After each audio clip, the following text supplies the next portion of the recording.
True. Nervous. Very, very dreadfully nervous. I had been and am, but why will you say that I am mad? The disease had sharpened my senses, not destroyed, not dulled them. Above all was the sense of hearing acute. I heard all things in the heaven and in the earth. I heard many things in hell. How then am I mad? Hearken and observe how healthily, how calmly I can tell you the whole story.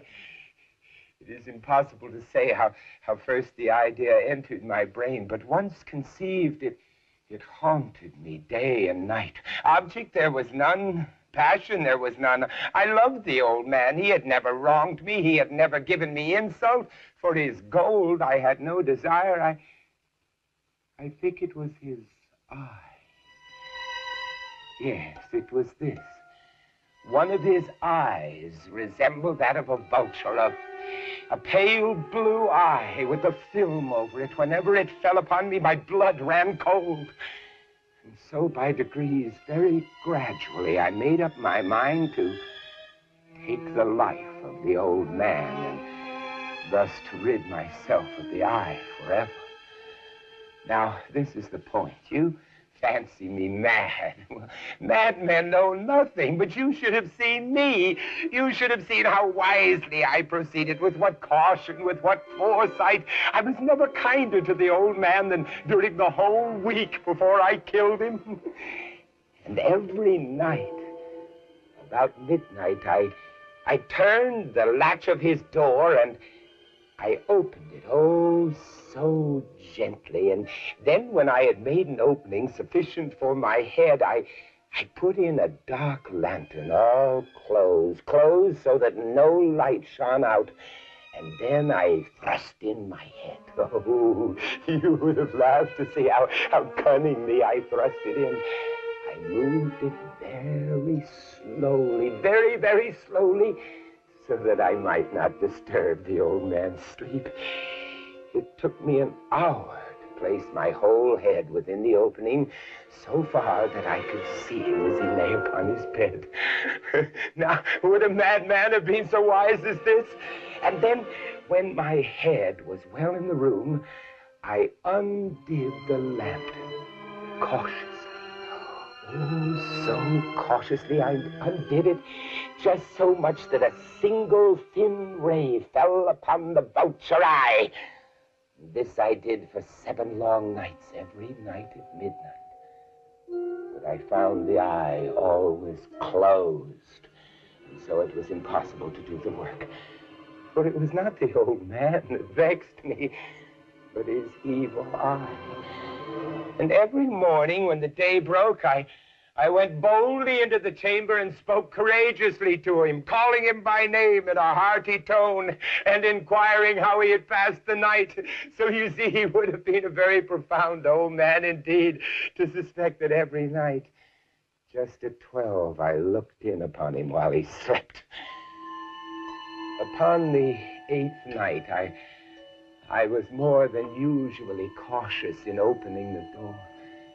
A watch's minute hand moves more quickly than did mine. Never before that night had I felt the extent of my own powers. I could scarcely contain my feelings of triumph.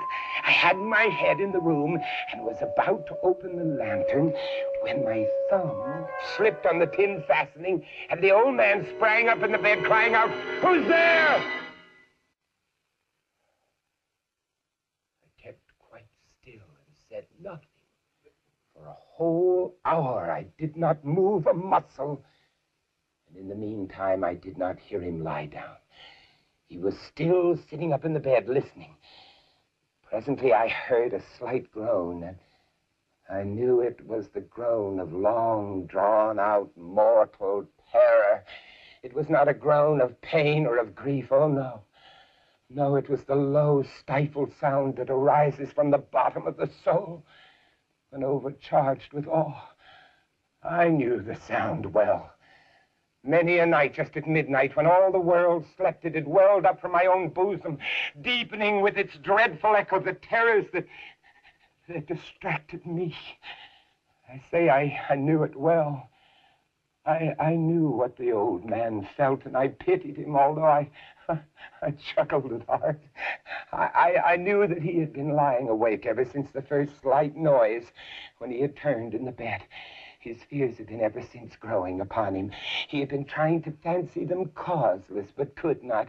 He had been saying to himself, it's nothing but the wind in the chimney. It's only a mouse crossing the floor. It is merely a cricket which has made a single chirp. Yes, he'd been trying to comfort himself with these suppositions, but he had found it all in vain, because death, in approaching him, had stalked with his black shadow before him and enveloped the victim. He felt the presence of my head within the room.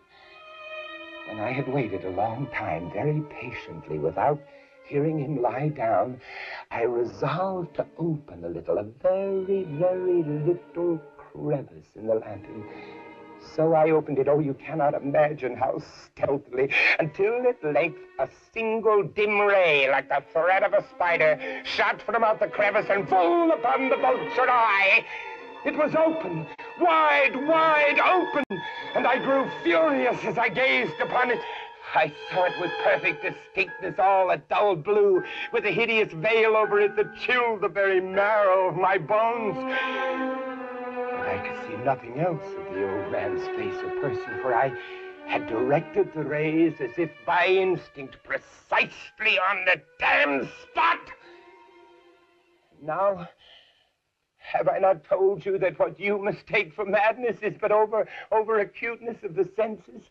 Now I say, there came to my ears a low, dull, quick sound, such as a watch makes when enveloped in cotton. I knew that sound well, too. It was the beating of the old man's heart. It increased my fury as the beating of a drum stimulates the soldier to courage. But even yet I refrained and kept still. I scarcely breathed. Meantime, the hellish tattoo of the heart increased. It grew quicker and quicker and quicker and louder every instant. The old man's terror must have been extreme. It grew louder, I say, louder every moment. Do you mark me well? I have told you that I am nervous, so I am. And now, at the dead hour of the night, amid the dreadful silence of this old house, so strange a noise as this excited me to uncontrollable terror. Yet for some minutes longer, I refrained and stood still. But the beating grew louder and louder. I thought the heart must burst.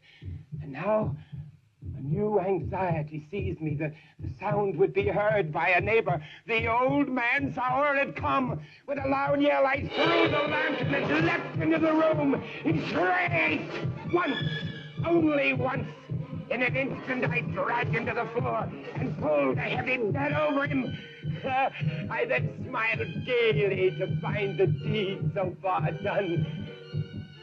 For many minutes, the heart beat on with a muffled sound. Still, this did not vex me. It would not be heard through the wall, and then, at last, it ceased. The old man was dead. I removed the bed and examined the corpse. Yes, he was stone dead. I placed my hand upon the heart and held it there for many minutes. There was no pulsation. He was stone dead. His eye would trouble me no more. Now, if you still think me mad, you will think so no longer when I describe the wise precautions I took for the concealment of the body. First, I dismembered the corpse. I cut off the head, and then the arms and the legs. I then took up 3 planks from the flooring of the chamber, and I deposited all beneath the floor. I then replaced the boards so cleverly, so cunningly, that no human eye, not even his, could have detected anything wrong. There was nothing to wash out, No stain of any kind, no blood spot whatsoever. I had been too wary for that. A tub had caught it all. And then, when I had made an end of these labors, it was 4 o'clock, still dark as midnight. As the bell sounded, there came a knocking at the street door. I went down to open it with a light heart, for what had I now to fear? There entered 3 men who introduced themselves with perfect suavity as officers of the police. A shriek had been heard by a neighbor during the night. Suspicion of foul play had been aroused, and they, the officers, had been dispatched to search the premises. I smiled, for what had I to fear? I bade the gentleman welcome. The shriek, I said, was my own in a dream. The old man I mentioned was absent in the country. I took my visitors all over the house, and I bade them search and search well. I led them at length to his chamber. I showed them his treasures, secure, undisturbed. In the enthusiasm of my confidence, I brought chairs into the room and desired them here to rest from their fatigues, while I myself, in the wild audacity of my perfect triumph, placed my own seat upon the very spot beneath which reposed the corpse of the victim. The officers were satisfied my manner had convinced them. I was singularly at ease. They sat, and while I answered cheerily, they chatted familiar things. But ere long, I felt myself getting pale, and I wished them gone. My head ached, and I fancied a ringing in my ears, but still they sat and they chatted. The ringing became more distinct. I talked more freely to get rid of the feeling, but it continued and gained definitiveness until at length I found that the noise was not within my ears. It was a low, dull, quick sound, such a sound as a watch makes, enveloped in cotton. I gasped for breath, yet the officers heard it not. I talked more quickly, more vehemently, but the noise steadily increased. I arose and I argued about trifles, but the noise increased steadily. Why would they not be gone? I paced the floor to and fro with heavy strides, as if excited to fury by the observation of the men, but the noise steadily increased. Oh, God, what could I do? I foamed, I raved, I swore. I swung the chair upon which I had been sitting, grated it upon the boards, but the noise rose above all. It grew louder, louder, and still the men chatted pleasantly and smiled. Was it possible that they heard not? Oh, Almighty God, no, they heard. They suspected. They knew. They were making a mockery of my horror. I could bear those hypocritical smiles no longer. I felt that I must scream or die. And now again, hark, louder, louder, louder, louder. Villains! Dissemble no more. I admit the deed. Tear up the planks. Here, it is the beating of his hideous heart.